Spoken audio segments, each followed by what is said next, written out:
the Lord. இன்றைய தியான வசனம். ஆண்டவராகிய இயேசு கிறிஸ்துவின் இனிதான திருப்பெயரிலே இந்த புதிய ஆண்டு 2026 உங்கள் யாவரையும் வாழ்த்துகின்றேன்.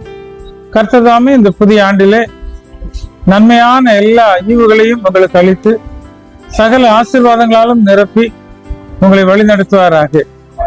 இந்த ஆண்டின் 12 மாதங்களிலும் 12 நன்மைகளை 12 ஆசீர்வாதங்களை நீங்கள் பெற்றுக்கொள்ளும்படியாக கர்த்தர் கிருபை அளிக்கிறார்.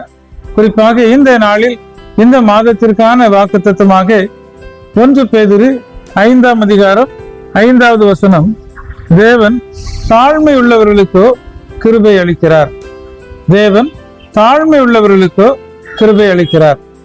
நாம் இந்த ஆண்டிலே ஆண்டவருக்கு முன்பாக நாம் நம்மை தாழ்த்துவோம். கர்த்தர் நம்மை உயர்த்துவார்.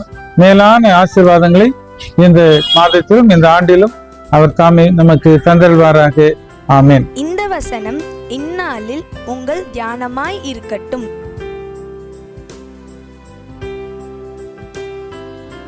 Jesus loves you.